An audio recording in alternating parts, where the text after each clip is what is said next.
Yo, what is up guys? It is Samool back again with another Epic 7 should you pull video for you guys today.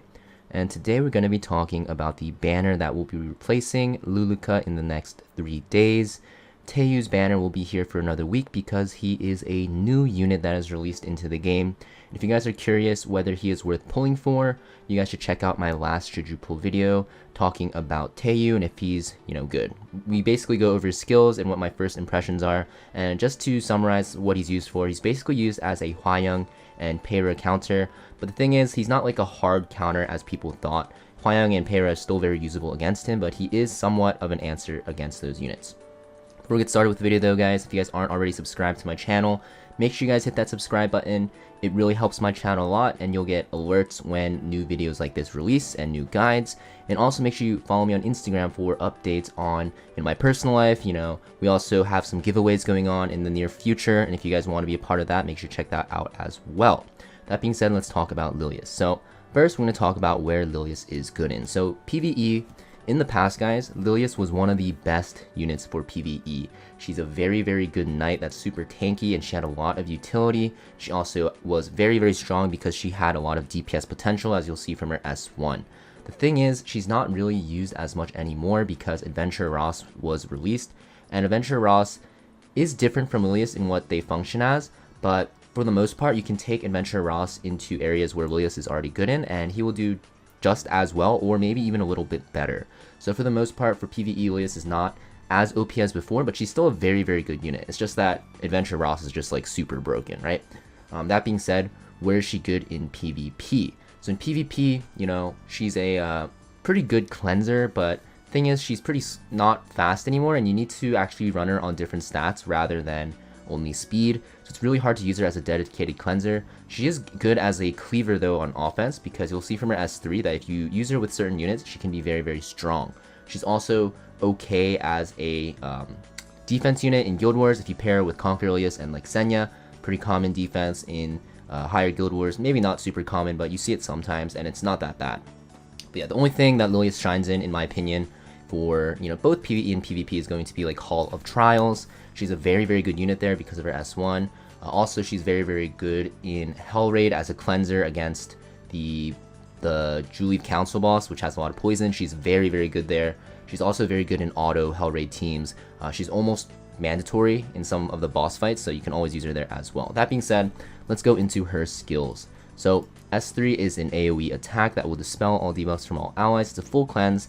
And basically you can see our push with this, and if you look at the secondary effect, you'll see that it will inflict damage according to the attack of the hero with the highest attack, and we'll also see her push herself by 50%. So what this means is you can actually run her on a crit chance, crit damage build, and full speed afterwards, and what you can do is you just have a unit alongside her that stacks a lot of attack, like Hwayoung, Summertime Assyria, Senya, Gunther, right, was the OG combo with Lilias, and her S3 will just do so much damage and can basically one-shot squish units very easily.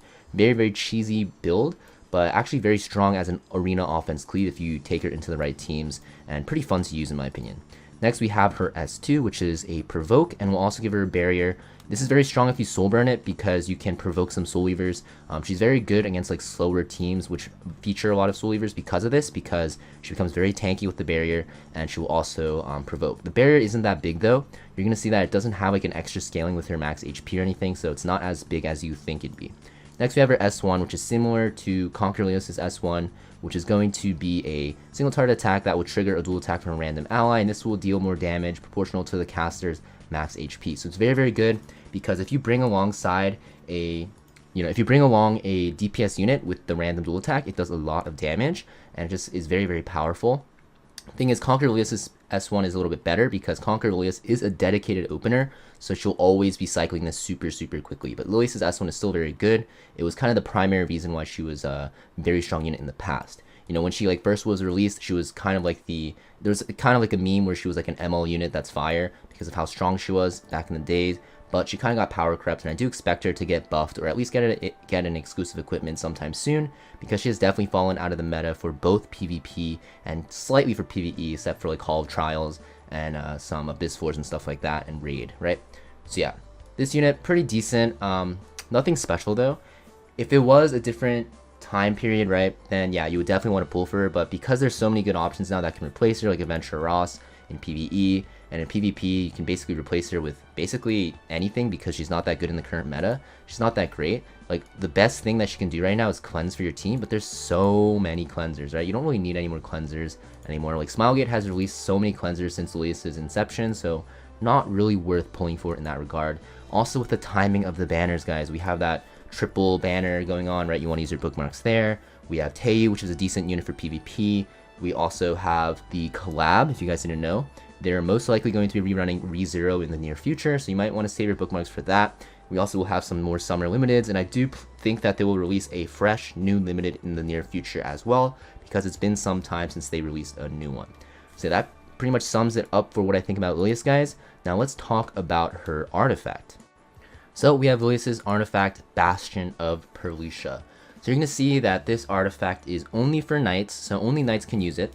And also what it does, it is going to be at the start of battle, it will grant the ally with the highest attack on your team, immunity buff for 1 turn, and a barrier equivalent to up to 30% of the caster's max HP for 2 turns. So whoever's using the artifact, the HP will scale for that unit. So is this artifact good?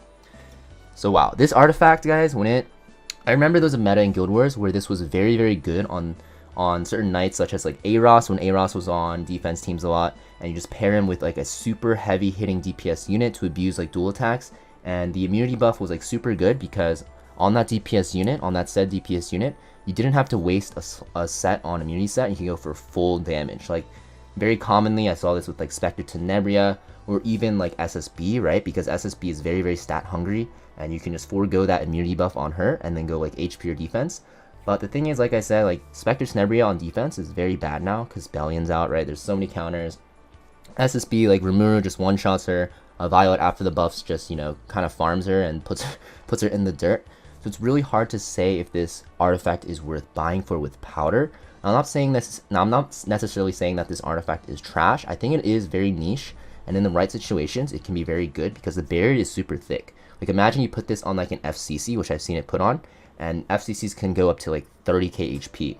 You're basically giving almost a 10k HP barrier to a DPS unit, and that makes it so that that DPS unit on your defense team can be full damage. You don't have to worry about, you know, immunity set. You don't have to worry about any HP or defense subs. You can literally go full raw damage and you'll surprise people. Not a lot of people will expect any teams to be running Bastion of Perlutia, so it's a very, very good option to surprise enemies, because honestly in Guild Wars, guys, defense teams are very easy to beat. You're always at a disadvantage on defense, so just the best way to win on defense for Guild Wars is going to be just surprising your enemy, and Bastion of Perlutia is a very, very good surprise for, you know, on your defense team, for surprising people that attack you. I'm not saying that this is worth it for 240 powder, but if you do end up pulling this artifact, if you decide to go for Lilias because she's like your wife or something, or you have one sitting around in your inventory and you thought it was very trash, it's not that bad, guys. It's pretty good. The only thing is you do want to plus 30 it before you use it because it scales up like crazy, right? So yeah, that being said, I think, you know, this artifact not worth buying with powder. Lilias, although she's a very, very decent unit, I'd say, I don't think she's worth pulling for in the current times. I think you're better off holding on to your bookmarks, and if you end up pulling a Lilias randomly because Smilegate's giving us a lot of free, you know, summons, then that's good for you. She's a very usable unit. She's definitely worth 6-starring. You can use her in raid, auto hell raid. You can use her in hell trials. You can make fun teams with her. But for now, I think for newer players, definitely not worth buying this artifact or pulling for Lilias. Hope this video helped you out, guys, and as always, make sure you leave a like and comment. It really helps me out with the algorithm, and I'll see you guys in another video soon. Peace.